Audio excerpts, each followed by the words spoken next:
नमस्कार दोस्तों, मैं मोहित शर्मा। पत्रकार देश को तोड़ने की बात कर रहे हैं। आज उनके लिए दो लाइन लेके आए हूं सरकार की तरफ से कि देश में रंगीन नोटों के आगे किस तरीके से देश के पत्रकारों ने आज देश को बेचना शुरू कर दिया है। तो उस पर दो लाइन कहूंगा कि हमने कुछ फेंका कुछ ऐसा कि बवाल कर दिया, हमने फेंका कुछ ऐसा कि बवाल कर दिया, हमने अच्छे अच्छे पत्रकारों को दलाल कर दिया।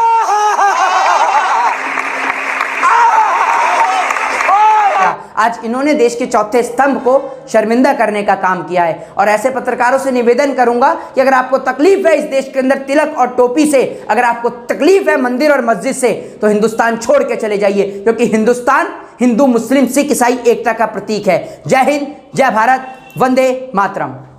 नमस्कार दोस्तों, एक बार हम फिर से आ गए मोहित शर्मा जी को परेशान करने के लिए। ना सिर्फ परेशान करने के लिए बल्कि हम इनकी राय जानना चाह रहे हैं कि जो हिजाब का मामला था उसमें कुछ ताज़ा अपडेट्स आए हैं, जिसमें से देखने को ये बन रहा है कि जो लड़की मुस्कान जो वीडियो में नजर आ रही थी, जिसके ऊपर कुछ भगवा गमछा पहने हुए लड़के लोगों ने जय श्री राम का नारा लगाया था और हुटिंग किया था, अब उसके ताल्लुक से एक प्रोपेगेंडा सोशल मीडिया पर बड़े पैमाने पर फैलाया जा रहा है, जहां पर मुस्कान एक लड़की का फोटो लगाया जा रहा है और उससे बताया जा रहा है कि ये मुस्कान है और वो लड़की जो है वो हिजाब नहीं पहनी हुई है। और कुछ ऐसे फोटो भी शेयर किए जा रहे हैं जिसमें राहुल गांधी के साथ कोई लड़की खड़ी है और उसे बताया जा रहा है ये मुस्कान है। तो इस तरह की हरकत को किस तरह से सामाजिक कार्यकर्ता मोहित शर्मा देखते हैं, आइए उनसे जानते हैं। देखिए, आज ये जो डायलॉग है ये मेन स्ट्रीम मीडिया के लिए है, सरकार की तरफ से, कि फेंका कुछ हमने ऐसा कि देश में बवाल कर दिया, हमने अच्छे अच्छे पत्रकारों को दलाल कर दिया। ये देश के पत्रकारों के लिए लाइन है कि वो पत्रकार जिन्होंने देश के चौथे स्तंभ को शर्मिंदा कर दिया है, और देश के चौथे स्तंभ के पत्रकार जो सच्चे पत्रकार, रवीश कुमार जैसे पत्रकार, अभिचार शर्मा, पुण्य प्रसून वाजपेयी, अजीत अंजुम जी जैसे पत्रकार, आज समाज के वो पत्रकारों को भी आज शर्मिंदगी महसूस होती है कि हमारे साथ के लोग क्या कर रहे हैं। आपने चंद पैसों के खातिर, सिर्फ कुछ नोटों के खातिर आपने देश के चौथे स्तंभ को ना सिर्फ जंग लगाने का काम किया है, बल्कि उसे पूरी तरीके से घेरने का आपने काम कर रखा है। वो तो कुछ पत्रकार देश में जीवित हैं जिन्होंने से हाथ से रोक रखा है, वरना पत्रकार मैं आपको इस देश के अंदर बता दूं कि इस देश के अंदर जितनी नफरत लोग पाकिस्तानियों से करते हैं ना, उतनी नफरत अब एक सच्चा हिंदुस्तानी देश के पत्रकारों से करने लग गया है। क्योंकि पत्रकारों ने जो काम और प्रोपेगेंडा शुरू कर रखा है ना, लोगों की मूलभूत आवश्यकताओं को उन पे बात करने के अलावा इनके पास ये उसमें कभी बात ही नहीं करेंगे। मूलभूत आवश्यकता रोटी, कपड़ा और मकान, शिक्षा और स्वास्थ्य, इन पे ना बात करके बात करते हैं हिंदू पे, बात करते हैं कास्टलिज्म पे, ये लोग बात करते हैं मंदिर और मस्जिद पे, ये लोग बात करते हैं कंगना रनावत पे, ये लोग बात करते हैं हिजाब पे, ये लोग बात करते हैं धर्म के अंदर तिलक पे और टोपी पे। इन पे कोई एजेंडा नहीं है। आप एक बात बताइए, अभी पिछले बार इलेक्शन हुआ 24 में तो हमने पुलवामा की घटना देखी, उससे पहले इलेक्शन हुआ तो पाकिस्तान देखने को मिला, फिर इलेक्शन आया तो CNRC देखने को मिला, कभी इलेक्शन आता है तो मॉब लिंचिंग देखने को मिलती है, कभी इलेक्शन आता है तो हिंदू खतरे में देखने को मिलता है। ये इलेक्शन चल रहा है या फिर कोई मदारी का खेल चल रहा है? अरे कभी कोई खतरे में, कभी कोई खतरे में। हिंदू मुस्लिम के अलावा कोई और एजेंडा इस देश के अंदर बाकी है या नहीं, ये बताइए। या खाली हिंदू मुस्लिम पे ही बात करनी है? तो एक काम करते हैं, अगर बात हिंदू मुस्लिम पे करनी है तो प्रधानमंत्री नरेंद्र मोदी जी को कुर्सी से हटा के एक पंडित को बिठालते हैं और दूसरी जगह अमित शाह को हटा के एक मौलाना को बिठालते हैं और मौलाना और पंडित का ये खेल पूरे देश में सिलसिला शुरू करते हैं। आप क्या देश को सिखा रहे हैं और क्या देंगे देश की आने वाली जनरेशन को? बेहतर शिक्षा आपके पास में नहीं है, आप बेहतर हेल्थ की बात नहीं करते। आपका वो गुल्लू का छोटा भाई एक और आ गया है?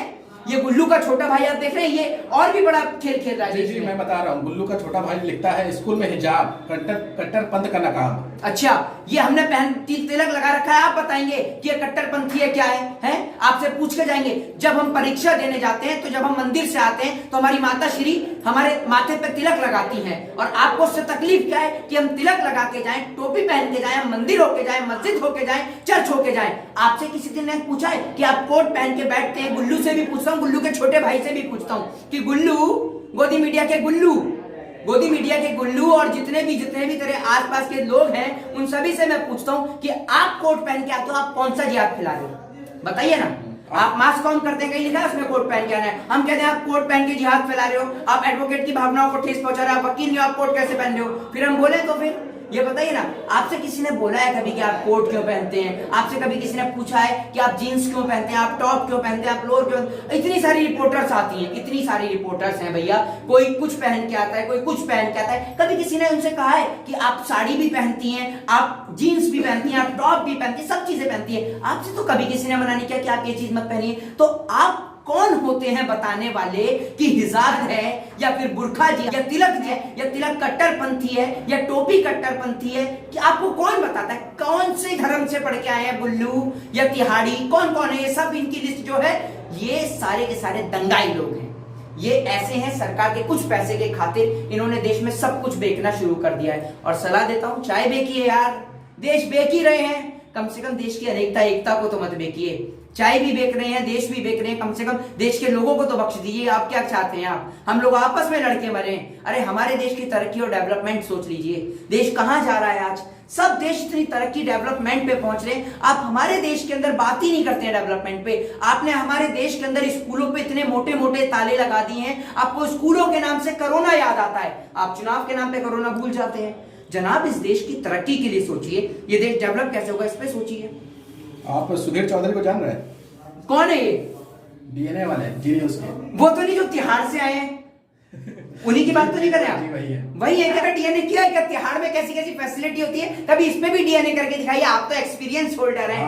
मतलब वो अपने शो में सवाल कर रहे हैं, स्कूलों में मदरसा मॉडल क्यों, और वो भी सवाल कर रहे हैं आज हिजाब की मांग, तो भविष्य में क्या होगा? हाँ, स्कूल में मदरसा मॉडल क्यों? कभी आपने पूछा है कि आप ही के साथी गुल्लू तिहाड़ी, आप ही का एक साथी है जो खूब बहुत तेज चिल्ला पाए, आपने देखा होगा, कौन सा पता नहीं, वो चौरसिया है, मुझे उसका नाम भी नहीं लेना है मुझे, ठीक है ना, वो चौरसिया जो भी है व्हाटएवर, ठीक है, वो आता है और आकर आपने देखा है कि उसको देश के अंदर जो देश के खातिर शहीद होने वाले जवान है उनका नाम नहीं याद रहता। उस पर आपने कभी डीएनए किया कि आप कैसे एक शो में शराब पी के घुस जाते हैं?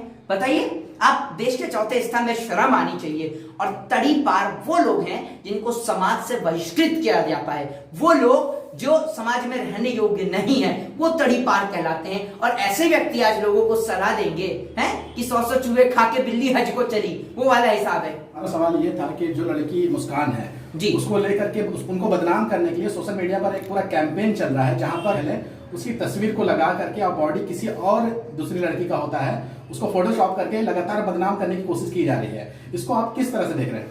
एक बात मैं आपको बता दूं कि पहले सरकार के पास एक लेटेस्ट टॉपिक था हर चीज के लिए। देश में बेरोजगारी है, नेहरू, और इस बात का ऑफिशियली प्रूफ है 1947 में नेहरू जी के भाषण देने की वजह से देश में बेरोजगारी है। बीजेपी के नेता बोलते हैं, सुन लीजिए अंधभक्तों, ये आपके नेता का स्टेटमेंट है, मेरा पर्सनल कोई व्यू नहीं है, ये आपके नेता का स्टेटमेंट है। फिर उनके बाद इनके पास में आया पाकिस्तान, नेहरू जब थोड़ा सा पुराना हुआ तो इनके पास में आया पाकिस्तान।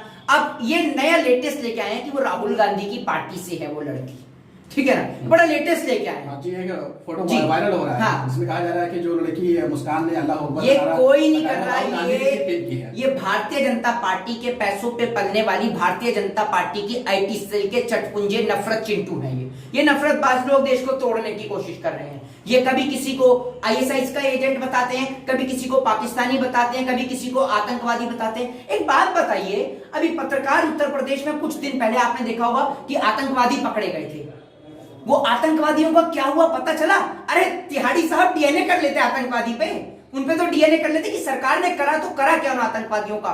सिर्फ सरकार ने दिखा दिया वो आतंकवादियों का हुआ क्या, वो किसके कहने पे आया और कैसे घुस गए एक प्रदेश के अंदर, इसका तो बता दीजिए। आपको बड़ी तकलीफ है हिजाब से, आपको बड़ी तकलीफ है मेरे माथे पे लगे तिलक से, अरे आपको बड़ी तकलीफ है इस देश की यूनिटी से, तो हिंदुस्तान छोड़ दीजिए। अगर देश की एकता अनेकता से आपको डर लगता है, अगर जिसको भी तकलीफ है हिंदुस्तान के अंदर तिलक और टोपी से, तो चले जाइए इस मुल्क को छोड़कर, चाहे वो हिंदू हो, चाहे मुस्लिम हो, चाहे सिख हो, चाहे ईसाई हो। सबको खुलेआम कहता है मोहित शर्मा कि जिसको इस वतन से नफरत है, जिसको इस वतन में तिलक और टोपी से नफरत है, वो ये वतन छोड़ के चला जाए, क्योंकि ये वतन अतिथि देवो भव का वतन है, ये वतन वसुदेव कुटुंबकम का वतन है, ये वतन हिंदू मुस्लिम सिख ईसाई एकता का प्रतीक है। ये वतन इस देश के अंदर महारानी लक्ष्मीबाई वतन इस देश के अंदर मौलाना अब्दुल कलाम आजाद का प्रतीक है। आपसे पूछने की जरूरत नहीं है कि कौन तिलक लगाएगा, कौन टोपी लगाएगा, कौन पगड़ी लगाएगा और कौन चर्च में मोमबत्ती लेके जाएगा। ये फैसला आप करने वाले नहीं होते। आप फैसला ये करिए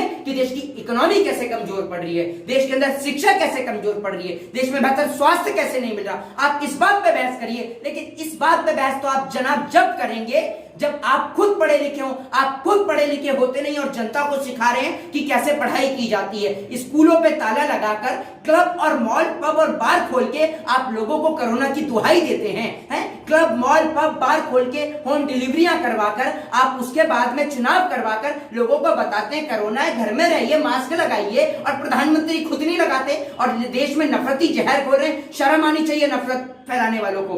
और मैं देश की सर्वोच्च न्यायालय से, एक कानून का छात्र होने के नाते देश की सर्वोच्च न्यायालय से मैं अनुरोध करूंगा कि भाई सर्वोच्च न्यायालय को तत्काल इनके ऊपर एक्शन लेना चाहिए। ये मैं सबसे पहले सर्वोच्च न्यायालय से गुजारिश करूंगा। रूबिका लियाकत जो है वो ट्वीट करके कहती हैं कि देश जो है, देश के जो महिलाएं हैं वो इस जमाने में जाएं तो जो देश के मुस्लिम महिलाएं होती थी वो पहले वो दुपट्टा और साड़ी का जो पल्लू है वो लेकर के अपने सर पे रखा करती थी। लेकिन आज जैसे जैसे देश आगे जा रहा है, जैसे जैसे हमारा देश तरक्की कर रहा है, मुस्लिम लोग जो है, मुस्लिम कट्टरपंथी, उनका कहना है कि मुस्लिम कट्टरपंथी जो है वो लगातार हिजाब को बढ़ावा दे रहे हैं। इस पर आप क्या कहेंगे?